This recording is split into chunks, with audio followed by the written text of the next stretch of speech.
Have you ever wondered why the men you give your heart to so easily seem to fade away, yet the ones you remain mysteriously detached from cannot stop circling your presence like moths to a flame? In a world where love has been turned into a desperate performance, where validation is sought more fiercely than truth, there exists a forbidden art, a way of being so rarely practiced that it borders on the mythical.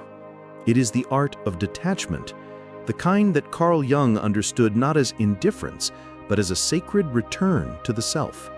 For detachment is not about the absence of care. It is about refusing to become enslaved by the hunger for another's attention. The woman who masters this art walks as if she is already whole. She does not plead for affection. She radiates it from within.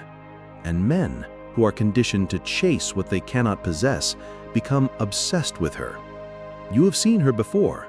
She is the one who enters a room without trying, and yet the air bends subtly toward her. She does not cling. She does not explain. She embodies the stillness of a mountain, and in her quiet power, men sense a challenge to the very core of their unconscious. They cannot help but want her, and yet she belongs to no one. To understand this dynamic is to look into the deepest recesses of the male psyche. Jung knew that men often project their anima, the hidden feminine within them, onto the women they desire. This projection is not love, but illusion, a dream stitched together by his longing for completion. When you detach, when you refuse to play the role he unconsciously casts you in, you shatter that illusion. You force him to confront not you, but himself. And that confrontation is both terrifying and intoxicating. Detachment is the refusal to be devoured by projection. Most women, out of fear of abandonment, willingly step into the costume a man hands them. They shape themselves to his image, hoping that compliance will secure his devotion. But the truth, harsh, undeniable, liberating, is that a man cannot stay loyal to the woman who abandons herself for him. He may use her, he may tolerate her, but his soul does not burn for her. Only when you remain untamed, when you stand rooted in your essence, rather than bending to fit his fantasy, does obsession begin. You might think, but won't he leave if I don't give him what he wants? The answer lies in the paradox of desire. What the ego believes it wants is often not what the soul needs. A man may beg for compliance, but his unconscious yearns for mystery. He craves the woman who awakens him, who does not fear losing him because she has never lost herself. In this lies the forbidden power of detachment. It is not withholding, but embodying the rare truth that you are enough without him. Think of water slipping through your fingers. The tighter you grasp, the more it escapes. Yet when you hold your palm open, the water pools gently in your hand. So it is with love. The more you cling, the more you signal fear, and fear is the enemy of desire. But when you stand serene, when you allow the current of connection to flow without demand, he feels a hunger to anchor himself in your presence. This is not coldness, it is sovereignty. Detachment does not mean shutting down your heart or playing cruel games. It means that your sense of worth is not on the auction block of his approval. It means you do not beg for crumbs because you are the feast. In this way, you echo the wisdom of the Stoics, who taught that freedom lies not in controlling what is outside us, but in mastering what lies within. Seneca once wrote, "He is most powerful who has power over himself." Imagine the potency of that truth when embodied by a woman in love. A detached woman unsettles a man because she is the mirror of everything he represses. She reflects his fear of inadequacy, his longing for intimacy, his battle with control. And while weaker men may flee, those strong enough will rise to meet her, drawn irresistibly into the depths of her soul. They will try to decode her silence, to conquer her stillness, to claim what cannot be claimed. But you must remember, the obsession they feel is not for you alone. It is for the part of themselves that only awakens in your presence. So ask yourself, have you been living as a reflection of his desire or as the embodiment of your own? Have you been twisting yourself to fit the role he offers, or standing firm in the essence of who you are? Detachment is not a tactic, it is an awakening. It is the moment you realize that your power was never in his hands to begin with. And when you finally understand this truth, you will see the shift. His eyes will linger longer. His messages will come more urgently. His presence will orbit yours like a restless star around an immovable sun. Not because you demanded it, not because you chased it, but because you no longer need it. A man senses when a woman is no longer starving for his validation. It unsettles him in ways he cannot explain, for it threatens the fragile structures of his ego. Jung taught us that the ego craves control, but the soul longs for union. When you detach, you deny his ego its dominance, and suddenly he must confront the dissonance between his desire to possess and his fear of being truly seen. It is here, in this delicate balance, that obsession is born. You may wonder why detachment is so powerful. It is because most of the world lives in desperation. Women are taught from a young age to pursue, to please, to soften every edge so that they are chosen. But the one who refuses to beg for a seat at the table becomes the table itself. She no longer waits to be chosen, she chooses. She is no longer a seeker of crumbs, she becomes the source of abundance. And men, conditioned to chase what feels rare, cannot help but circle her flame. This does not mean you hide your tenderness. True detachment allows you to feel deeply, to love with an open heart, but without chains.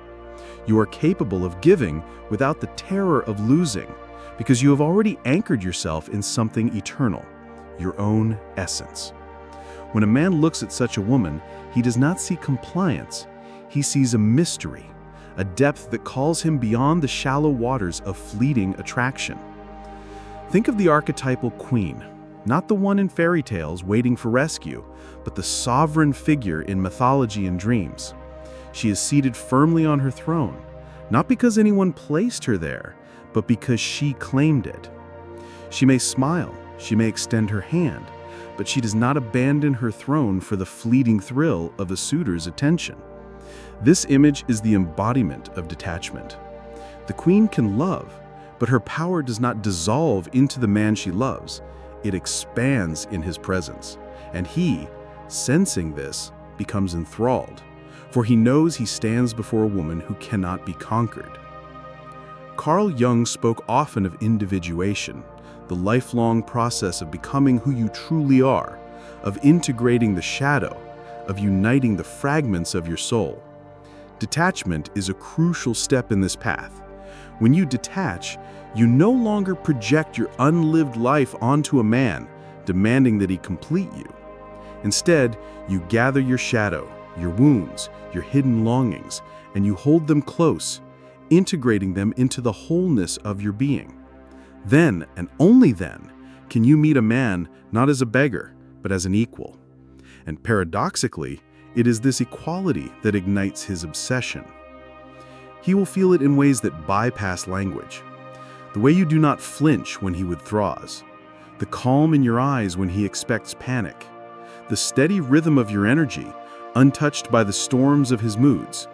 It is in these silent moments that his unconscious whispers, "She does not need me. And because she does not need me, I cannot stop wanting her." The Stoics knew this truth centuries ago. Marcus Aurelius wrote, "You have power over your mind, not outside events. Realize this, and you will find strength." Detachment is the living embodiment of this wisdom. When you withdraw your power from the external, the text that does not come, the call that never arrives, you step into a realm where you are untouchable, and from that place, your allure intensifies. For what is more magnetic than a woman who is free? Not free in body alone, but free in soul. Free from the endless cycle of proving, pleasing, performing. free from the chains of needing him to validate her worth. Such a woman walks lightly, but her presence is heavy with power. Men feel it. They may not name it, but they sense it in their bones. It stirs something ancient within them, the desire to earn what cannot be demanded. And you, when you live from this place, become the mirror of his unconscious feminine, the anima that Jung spoke of. But unlike most mirrors, you do not distort to flatter him. You show him the truth, his longing, his shadow, his hunger for the eternal. This is why detachment is forbidden. It strips away the illusions that both men and women cling to. It demands that he meet you not as an escape, but as an equal.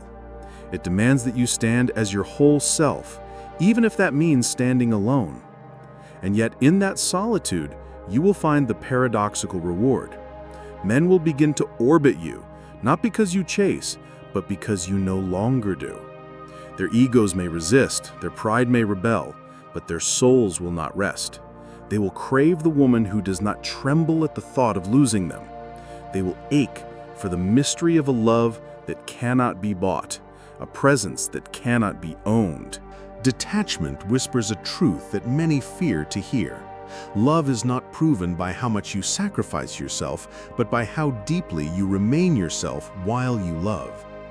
The woman who clings loses herself in the shadows of a man's approval, but the woman who detaches becomes the light he cannot escape. It is not rejection he fears, it is irrelevance. And when you rise into your sovereignty, you force him to face the possibility that you will be radiant with or without him. That is the essence of obsession, the terror of losing what was never owned. Look closely at the way men react to the woman who carries this power. At first they may dismiss her, telling themselves she is cold, unreachable, too independent. Yet the very freedom they resist becomes the very quality they cannot forget. In the quiet hours, when their ego sleeps, their soul recalls her presence.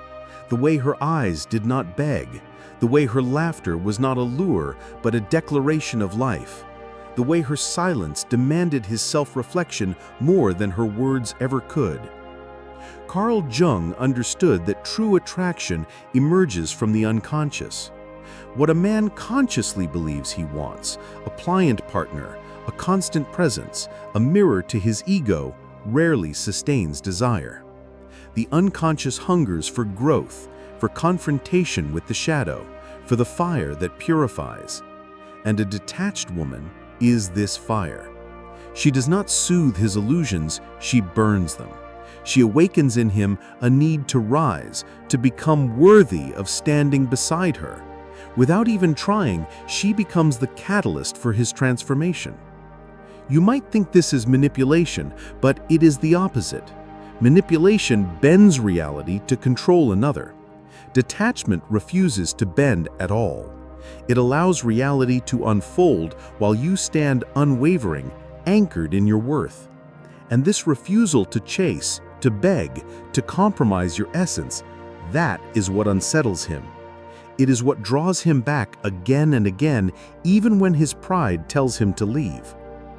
Imagine this. A man who has been accustomed to being adored suddenly meets a woman who does not bend. At first, he tests her. He withdraws affection, expecting her to panic. He withholds attention, expecting her to fight for it. But she remains calm. She does not beg, she does not plead. She continues her life as though she were already complete.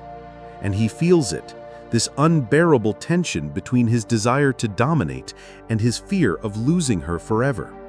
This is not the silence of apathy, it is the silence of sovereignty, and it haunts him.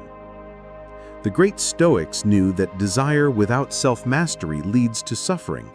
Epictetus once wrote, "No man is free who is not master of himself." Detachment is not the absence of love, it is the mastery of love. It is knowing that you can open your heart without chaining it to someone else's whims. When you embody this, you stop being a prisoner of his moods and become the architect of your own inner kingdom. Men are drawn to this, not because it flatters them, but because it challenges them. Deep within, every man longs to encounter a woman who does not crumble in his absence, who does not barter her soul for scraps of affection. It unnerves him because it forces him to question his own power, his own worth. And the more he questions, the more he returns to you, seeking an answer he cannot find anywhere else. There is a sacred irony in this dynamic. The more you release the need to be chosen, the more you are chosen. The more you withdraw from the game of control, the more he tries to win you. Not because you are playing hard to get, but because you are beyond the game itself. You are not the pawn or even the prize, you are the board on which the game takes place. And once a man has played on such a field, he can never return to the smallness of predictable affection. This is why the forbidden art of detachment is so dangerous to the world of ordinary love. It cannot be taught by surface tactics. It must rise from within, from the deep well of knowing that you are enough without him. When you reach that place, your aura changes. The way you walk, the way you speak, the way you pause before answering, all of it carries the quiet power of someone who has nothing to prove. And men feel it like a gravitational pull. It is not about being untouchable, it is about being untamed. A woman can still laugh, still touch, still love deeply, but none of it is born from fear. None of it is a bargain. This, more than beauty, more than charm, more than youth, is what makes a man obsess. Because he realizes he cannot buy what you have. He can only earn it. And the earning, the striving, the hunger, that is what keeps him awake at night. There is a quiet kind of fire in a woman who has embraced detachment. It does not rage wildly, demanding attention. It glows steadily, casting a light that cannot be ignored. Men who encounter it find themselves unsettled, for it does not beg to be fed, it sustains itself. And this realization plants a seed of obsession, because in a world where so many give themselves away, here stands a woman who remains whole. Consider what happens when a man, confident in his ability to capture a woman's devotion, meets this rare force. At first, he tells himself she will be like the rest, that with enough charm, persistence, or withdrawal, she will bend. But the days pass, and she does not. She responds without urgency, her presence a gift, but never a guarantee. He feels her warmth, but not her dependence. And suddenly, the game he thought he controlled slips through his fingers. Carl Jung would call this a confrontation with the anima, his inner feminine projected onto the woman before him. But unlike the compliant figures of his fantasies, she refuses to be shaped by his imagination. She forces him to face the truth. He has been chasing a reflection, not a reality. And in her detachment, he is compelled to either retreat in fear or rise into a deeper form of love. The truth is that most men are not obsessed with beauty alone. Beauty can be found in abundance, and abundance dulls desire. What ignites their hunger is scarcity, the rarity of a soul they cannot consume, a woman who cannot be reduced to a role. Detachment creates this rarity. It signals to him that she is not for the taking, she is for the deserving. And suddenly, his pride becomes a prisoner of his longing. But detachment is not armor. It is not the bitter withdrawal of someone too wounded to love. It is instead the radical act of loving without losing yourself. To detach is to offer affection freely, knowing it is not your lifeline, but your gift. It is to see a man clearly, not through the fog of fantasy, but through the clarity of a sovereign heart, and still choose, without fear, when and if you will stay. This is why men cannot stop circling such a woman. She becomes the mystery that awakens their restless soul. the way she smiles without needing his approval, the way her silence is not emptiness but depth, the way her presence feels like an ocean he cannot measure. These things haunt him. They echo in his dreams, they whisper in his thoughts, they burn in his chest when he tries to forget her. And you, listening now, must ask yourself, have you mistaken attachment for love? Have you measured your worth in the reflection of a man's gaze, or in the steadiness of your own soul? For the woman who masters detachment knows that love given in fear is not love at all. It is survival. And survival is too small for the vastness of your spirit. The Stoics remind us, "You may fetter my leg, but not even Zeus himself can overpower my free will." Detachment is this freedom. It is not about resisting connection, but about refusing bondage. It is the refusal to collapse when he pulls away. It is the refusal to shape your life around the whims of his attention. It is the quiet strength of continuing to bloom, even when he withholds his sunlight. And paradoxically, it is this blooming that draws him back. For a man who has tasted the presence of a detached woman finds himself restless among those who need him too much. He misses the steadiness of her gaze, the way her silence was not emptiness but depth, the way her presence felt like an ocean he cannot measure. These things haunt him. They echo in his dreams, they whisper in his thoughts, they burn in his chest when he tries to forget her. Men may call such women difficult, unreachable, high maintenance. But beneath those words lies the confession of their obsession. For it is not that she is too much, it is that they are not enough yet. She awakens the part of them that must grow, the part that fears, the part that craves a love forged in truth rather than convenience. So let the world misunderstand. Let them call you aloof, mysterious, intimidating. For in reality, you are embodying the most powerful force a woman can wield, the refusal to abandon herself. That refusal is not a wall, it is a doorway. A doorway only the worthy may pass through. And the man who feels the weight of that doorway will either retreat to the safety of illusions or step forward, trembling, ready to meet you as his equal. And when he does, you will not have won him through tricks or tactics. You will have drawn him through the irresistible gravity of your wholeness. Detachment, in its purest form, is not distance, it is depth. It is the soul's refusal to shrink for the sake of belonging. And when a woman steps into this truth, she becomes unforgettable. A man may chase many women, but the one he cannot release from his mind is the one who never clung to him in the first place. She haunts him not because she withheld love, but because she offered it freely without losing herself in the giving. That freedom terrifies him, yet he cannot stay away. Carl Jung believed that what we resist persists. A man resists the detached woman because she does not fit the mold of his projections. Yet her image persists within him because she awakens a part of himself he has long neglected. She becomes the anima in its truest form, not the fantasy he wants, but the mirror he needs.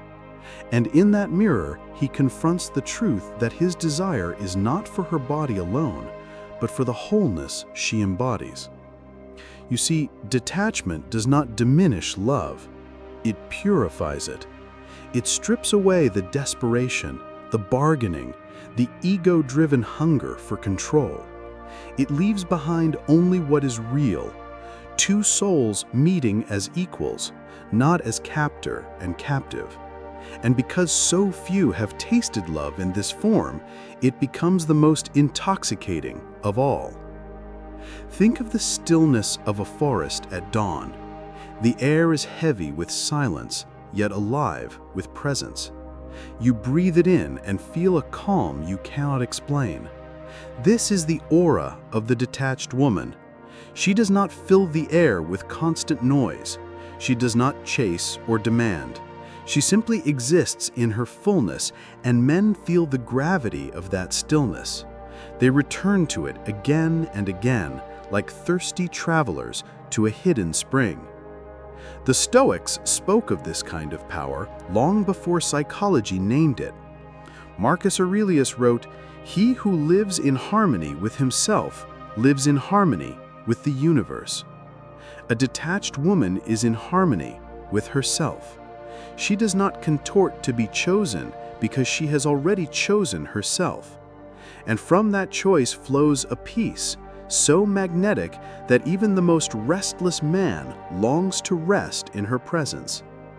This is why men obsess, not because you withhold, but because you overflow.